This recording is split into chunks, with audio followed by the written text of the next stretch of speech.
warahmatullahi wabarakatuh. Ini kan yang diberi kesempatan itu kami manfaatkan. Saya itu mengotak-atik antara surat Ali Imran 169 tentang orang-orang yang gugur di jalan Allah itu hidup. Itu kemudian dipadukan dengan hadis yang terakhir tadi bahwa mereka itu apabila ditawari ingin kembali ke jasadnya, maka dia atau mereka orang-orang itu mengatakan, ya Allah, kami ingin Engkau mengembalikan roh kami di jasad kami sehingga kami bisa berperang di jalanmu untuk kedua kalinya. Dari otak-atik ini, mungkinkah bahwa yang dimaksud gugur di jalan Allah yang 169 itu mereka yang gugur karena berperang?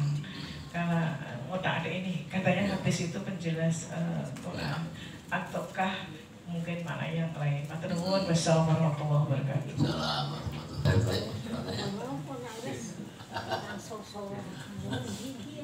Terima kasih Bapak atas menanyakan bahwa orang yang meninggal itu rohnya akan dibawa ke langit atau apa catatan apa yang dilakukan itu dibawa ke langit. Ilyin apa cobanya namanya? Kitab Ilyin dan Siyin. Ya itu terus pada waktu masa pembalasan ya Pak. Nah, akan ditanya jawab itu apakah catatan-catatan itu rohnya akan kembali lagi ke jasadnya? Ya, itu saja.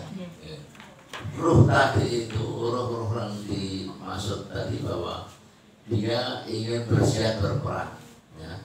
Karena dalam tafsir ini dikatakan roh-roh orang-orang mati berjuang berjihad dengan dengan nyawa, dengan harta, ya, semua korbankan itulah orang-orang yang berjihad di jalan Allah, ya.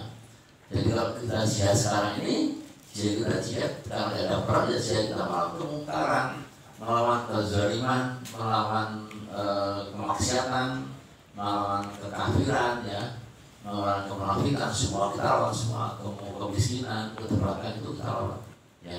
Tidak kalah beratnya. Karena apa? Karena godaan dunia ini makin ngeri. Dunia itu makin ngeri, megahnya, murahnya.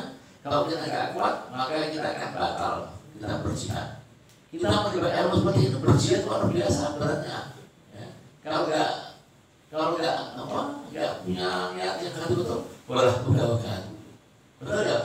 Udah-udah. Ada undangan naik, ngaji naik.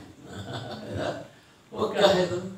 Tapi ibu-ibu ini orang yang soleh ini termasuk jihad tuh, ya. Jadi yang jihad berperang itu bukan hanya melawan dengan pedang, ya. Jadi banyak tafsirnya bahwa kita dulu memang dengan pedang, ya. Karena zaman Nabi adanya perang dan perang, ya. Orang Quraisy nanti sekarang ini perang melawan banyak hal yang gunanya lebih keras, lebih berat, ya. Termasuk pemerintah sekarang ini sedang perang melawan koruptor dan macam-macam, ya. Itu yang perlu kita sampaikan, ya. Berat tuh, berat kan coba seperti berjuang Purbaya itu. Kalau mau nggak berjuang yang sehat itu, melawan dengan mau dibunuh, mau disantet, mau ditembak gitu. Itu luar biasa. Hari ini juga beritanya kapal perang TNI Laut ngepong Pulau Bangka Belitung ada timah senilai 300 triliun. 300 triliun, bayangkan coba. Itu kalau nggak jihad ini sekarang ya mungkin hilang. Kemana kita tahu kemana hilang, ya. Tapi dengan sekarang ini kita bersyukur, ya, ada mau seperti itu, kita bersyukur. Ini sedikit bicara masalah contoh-contoh dalam perang melawan kezaliman, ya, negara ini. Ya. Yang kedua, Bu Nur, bahwa roh, kalau kita mentafsirkan satu kalimat istirja, inna lillahi wa inna ilaihi raji'un, ya. Kalau kita baca tafsirnya, itu ketika ruhnya orang-orang mukmin bertakwa, itu dibawa oleh malaikat ke atas. Semua pintu langit satu-satu itu dibuka dengan bau yang harum. Ya. Kemudian Allah berikan dan kembalikan ruhnya itu, berikan, lapangkan kuburnya, terangkan kuburnya itu. Kembali, ruh itu kembali ke jasadnya di makam. Maka ada hadis ketika orang-orang bertakziah sampai di makam 7 langkah itu mereka bisa mendengar karena secepatnya itu dikembalikan. Ya, ruh itu tadi itu orang-orang mukmin. Tapi ruhnya orang maaf yang musyrik yang masih pada Allah baru langkah 1 sudah tertolak. Allah perintahkan lemparkan ke neraka. Ruh itu pada neraka. Ya, jadi dengan demikian kita simpulkan salah satu keistimewaan ruhnya orang mukmin yang meninggal bisa mendengar suara langkah itu. Kalau kita analisa dari kajian hadis ini, ayat ini, bagi ruhnya orang kafir langsung dibakar, disiksa, tidak bisa mendengar langkahnya Allah dari itu. Karena langsung dilemparkan ke neraka. Dia ya. Maka marilah kita semangat untuk ngaji, untuk menambah ilmu agar kita matinya mati husnul khotimah dan Allah ridha, kemudian ruhnya kembali kepada asasnya menikmati surga seluruh dan bisa berkunjung ke rumah masing-masing. Ya, demikian. Ada lagi? Ya. Membahas roh ini, masya Allah, walaupun kita tidak diberi ilmu roh Ya. hanya sedikit, namun setelah dibahas sangat luas. Saya tadi menerangkan bahwa roh saat kita tidur itu juga bisa berjumpa dengan roh-roh yang telah mendahului Ya. kita. Namun mengapa saat berjumpa itu roh ayah saya atau mbah saya itu kok diam? Saya beberapa kali mimpi itu diam, tanpa dialog, gitu. Ya, inginnya juga bisa berdialog, karena selama ini kami pun masih merasa bahwa ayah saya itu masih mengawal kehidupan kami, gitu. Nah, mengapa kok diam, tidak berdialog, gitu? Apa mungkin ada yang bapak ibu mengalami pernah berdialog, itu juga mohon nanti mohon diberikan ya tular atau kaul yang lain. Yang kedua, berarti alam kubur atau alam barzakh itu ada kehidupan. Nah, kehidupan yang tersiksa itu di alam barzakh yang mana? Gitu. Akan belum neraka itu. Ya. Matur suwun. Assalamualaikum warahmatullahi wabarakatuh. Sekalian. Sambung ya. Sambung saja. Makasih. Waktunya habis. Kalau diajak ngomong kayaknya nggak banyak umur lagi Pak. Ya, Insya Allah semua banyak umur, rajin ngaji, banyak umur, ibu bapak semua Allahumma amin ya Allah ya Rabbi. Itu yang kedua. Terima kasih. Assalamualaikum warahmatullahi wabarakatuh. Saya nggak menanyakan tentang ruh karena saya pernah baca itu kalau urusan ruh itu urusan Tuhan. Hanya sedikit ya kan.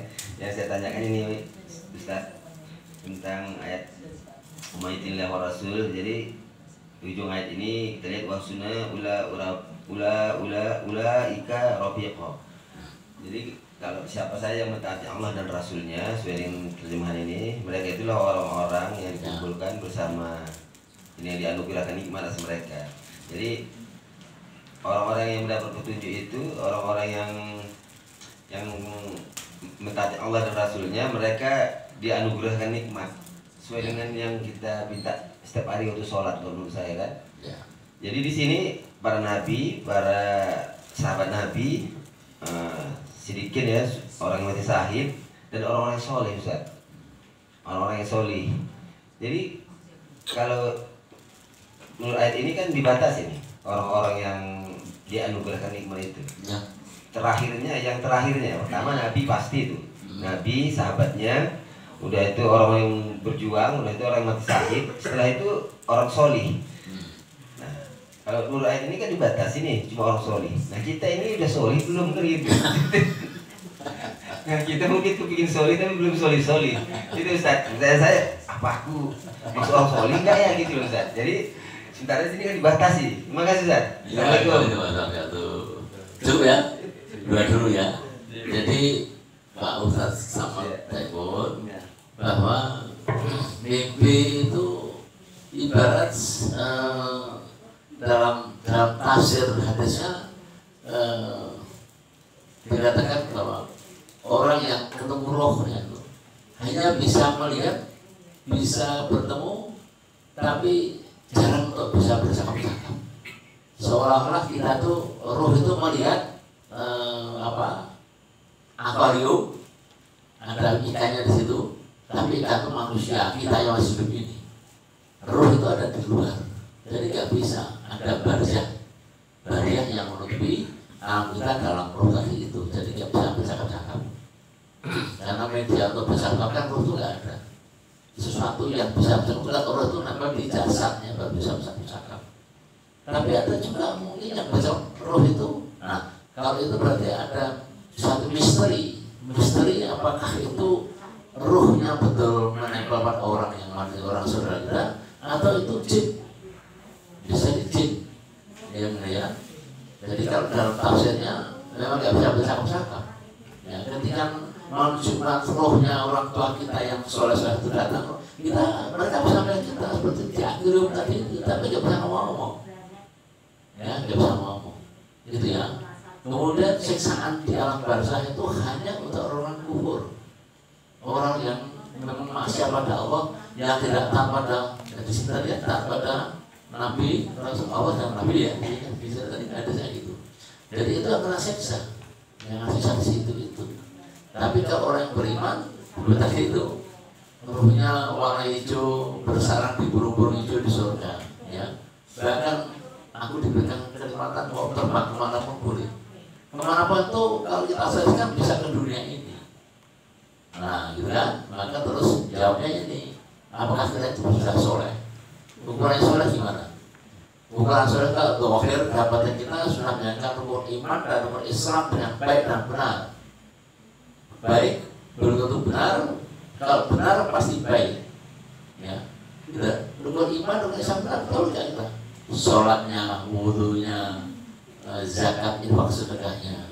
Ya, di sini dulu diajari cara wudhu yang benar, cara sholat yang benar dengan media Pak ya Pak, ada di media sosial kayak itu.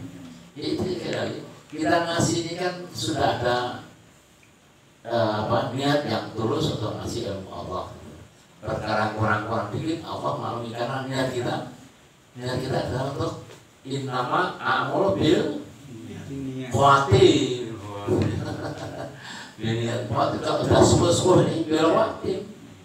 Sesuai amal itu dihitung di hari akhirnya gimana? Hari akhirnya kita sudah di atas 60 tahun semuanya. Kecuali yang kecil-kecil, itu enggak. Kita menutup dengan amal apa enggak? Makin tua makin apa bu? Makin menjadi-jadi, tua-tua keladi, makin tua makin menjadi-jadi. Yaitu berarti bukan nama al-Fatih.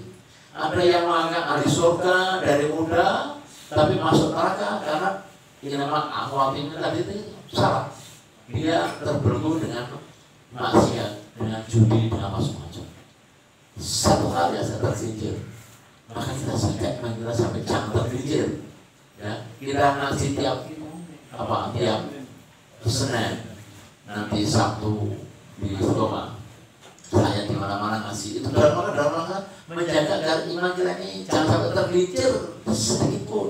Ya, tergelincir ya, kita nggak inna ma'afiwatim, tapi menutup dengan kekufuran ya neraka.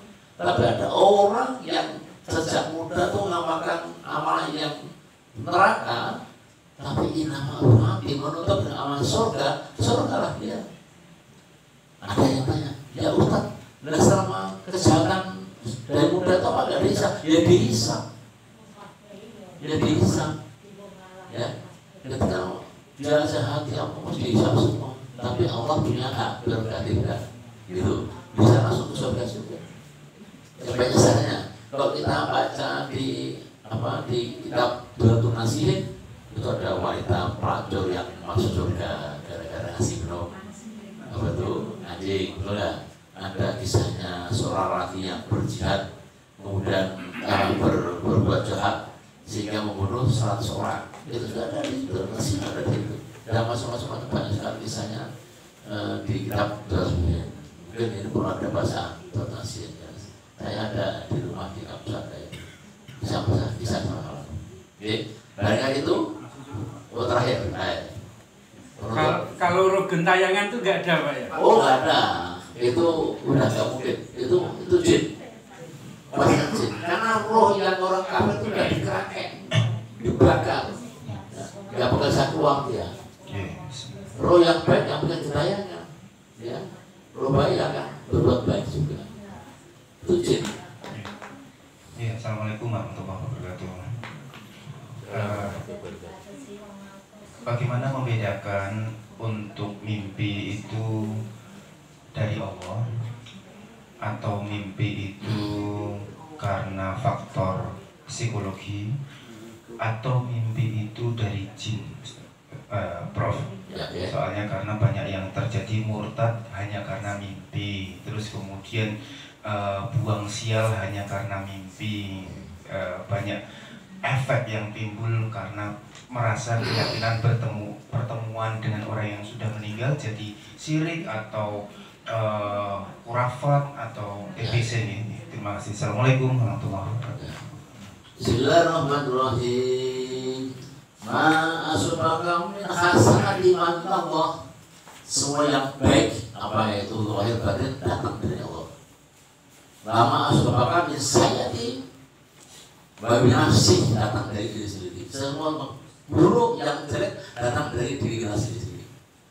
Maka untuk membedakan mimpi baik dan buruk itu kalau orang untuk orang akhirat wudu sebelum tidur, ya baca masuk-masuk ya, baca tabarok, baca sholawat, baca tahmid, baca masuk-masuk. Insya Allah ini apa bagus, ya dengan ilmu, ya tidur itu juga butuh ilmu, betul ya, butuh ilmu. Nah tidur agak ilmu yang ini buruk, nanti jadi kurafat. Kurafat itu apa tuh? Kurafat karena seorang Arab jahiliyah kemudian diculik oleh sebuah jin, kemudian tidurnya itu mimpi macam-macam, akhirnya dia bercinta ketika dibandingkan benar jadi kurafat. Namanya kurafat itu nama orang, ya. Kurafat namanya dia. Mereka itu ya, jadi kita menjaga tidur kita jangan sampai maksiat pada Allah dengan dengan bahasa dan wudu dan wudunya. Mereka itu cukup ya, asik ya, selesai. Tambah lagi. Ya, nanti kita jumpa lagi minggu depan yang ceramah Mbak siapa? Bukan Bina. Namanya Mbak siapa itu Mbak Naula sebetulnya. Naila ya, semoga nanti diberikan waktu dan kesempatan yang baik oleh Allah dan bisa melangsungkan kultum di sini. Demikian, maaf. Assalamualaikum warahmatullahi wabarakatuh. Assalamualaikum warahmatullahi wabarakatuh. Jamaah Usulah Ar-Rahim sebantengan Ungaran Barat yang dimuliakan Allah dan dirahmati Allah. Alhamdulillah kita masih diberikan kekuatan iman, Islam dan takwa dapat mendatangi panggilan Allah Subhanahu wa taala untuk sholat masjid berjamaah dan buka bersama Senin. Barusan kita dengarkan kajian yang dibawakan oleh Bapak Haji Umar Asidik. Marilah kita kesankan di dalam hati dan niat kita untuk amalkan dan kita sampaikan kepada saudara yang lain. Dan untuk kesempurnaan majelis ini tidak menjadikan majelis yang sia-sia, mari majelis ini kita tutup dengan doa kibarat majelis. Subhanallah.